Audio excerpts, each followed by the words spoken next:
பல சிறப்பு அம்சங்களை, பல வரலாற்று நினைவுகளை கொண்டது புதுக்கோட்டை மாவட்டம்.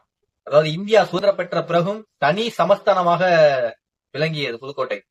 இன்னைக்கு பாத்தீங்கன்னாக்க இன்று அதாவது தமிழக முதல்வர் மாண்புமிகு தளபதியார் அவர்களுடைய பொற்கரங்களால் புதுக்கோட்டை மாநகராட்சியாக அறிவிக்கப்பட்டதற்கான அரசு ஆணையை வழங்கியிருக்கார். ரொம்ப ரொம்ப பெருமையா இருக்கு, ரொம்ப ரொம்ப மகிழ்ச்சியா இருக்கு. புதுக்கோட்டை மாநகராட்சி ஆயிடுச்சுன்னு மக்கள் கொண்டாடுற அதே வேளையில எங்களுடைய புதுக்கோட்டை மாவட்டம் நான்கு பிரிவுகளா சிதறி கிடக்கு. அதாவது பாராளுமன்ற தொகுதி தனி தொகுதியா இல்லாம பல வரலாற்று சிறப்பம்சங்களை கொண்ட புதுக்கோட்டை இன்னைக்கு ராமநாதபுரம், திருச்சி அப்படின்னு நாலா பக்கம் சிதறி கிடக்கு.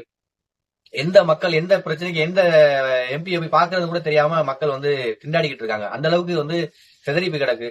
எங்களுக்கு இதே மாதிரி மாநகராட்சி ஆனதை எப்படி நாங்க கொண்டாடுறோமோ அதே போல விரைவில் நாங்க பாராளுமன்ற தனி தொகுதி ஆகிவிட்டது என்று மக்கள் கொண்டாடும்படி செய்ய வேண்டும் என்பது